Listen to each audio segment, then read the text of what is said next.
देखिए, जब से मृतका की डेड बॉडी हमें मिली है, तब से 100% साइंटिफिक इन्वेस्टिगेशन किया जा रहा है। इसके तहत जो प्रोसीजर फॉलो करना आता है, वो हम फॉलो कर रहे हैं। और पोस्टमार्टम 2 बार हो चुका है, भिवानी में भी हुआ और पीजीआई में बोर्ड से भी हुआ, वीडियोग्राफी के साथ हुआ। उसके बाद जो ओपिनियन था, डॉक्टर ने ये बोला कि जब तक रिपोर्ट्स नहीं आएंगे विसरा के और दूसरे रिपोर्ट्स, तब तक हम बता नहीं पाएंगे। और कल वो रिपोर्ट्स आ गए हैं और मेडिकल बोर्ड ने रिपोर्ट्स को अध्ययन किया है, एग्जामिन किया है और परिवार के सदस्य और उनके जानकार आए थे कल। मेडिकल बोर्ड जो स्पेशल बनाया था इनको इंटरप्रेट करने के लिए, इनको समझने के लिए रिपोर्ट्स को, वो कल समझ के परिवार लोग जनों को ब्रीफ किया गया। जो मोटी बात उन्होंने ये बताई कि ऑर्गेनोफॉस्फरस नाम का एक केमिकल जो इंसेक्टिसाइड है, वो मृतक के इंटेस्टाइन्स और किडनी अलग पार्ट्स में मिला है और वो कॉज ऑफ डेथ हो सकता है क्योंकि पॉइजनस है वो।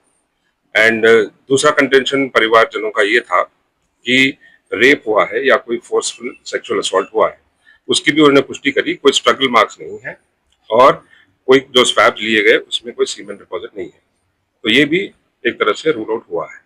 सर, परिवार वाले मान गए थे, उनका पिताजी भी जो मृतक उसका पिताजी भी मान रहा था, लेकिन अब फिर वो कह रहे हैं कि जितनी भी ये रिपोर्टें आ रही हैं मनगढ़ंत कहानियां, उनको नहीं लगता कि उनकी बेटी ने सुसाइड किया होगा। नहीं, ऐसी बात नहीं है। कल शाम को ही देर शाम डॉक्टर्स ने ब्रीफ किया था, वो अपने गांव में गए हैं।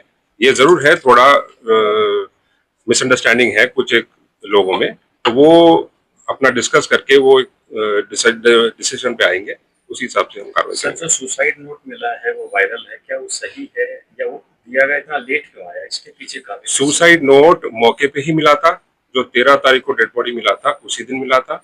जो सीन ऑफ क्राइम टीम गई थी उस दिन ही उनके पास था। और देखिए, आप भी समझते हैं इन्वेस्टिगेशन में हर एक तथ्य जो है इनिशियल स्टेज में ही बाहर नहीं दिया जाता, और ना ये सुसाइड नोट कैसे है आपको पता है बाहर आ गया, ये पहले से ही था। और दूसरा एक और बात मैं क्लैरिफाई करना चाहता हूँ, कुछ एक मीडिया रिपोर्ट्स में ये चल रहा है कि डेड बॉडी में बॉडी पार्ट्स कुछ गायब थे, वो गलत है। जो आपके पास जो रिपोर्ट आई है वो सेकंड पोस्टमार्टम रिपोर्ट की आई है। फर्स्ट पोस्टमार्टम होने के बाद बॉडी पार्ट्स जो इंक्लूड है stomach, intestine, large intestine, small intestine, kidney, ये सारे पार्ट्स वो निकाल के विसरा बोलते हैं उसको एफएसएल भेजा गया। इसीलिए सेकंड पोस्टमार्टम के टाइम पे ये बॉडी पार्ट्स बॉडी में मौजूद नहीं थे। सर, ओवरऑल इस लड़के की मृत्यु का क्या कारण है?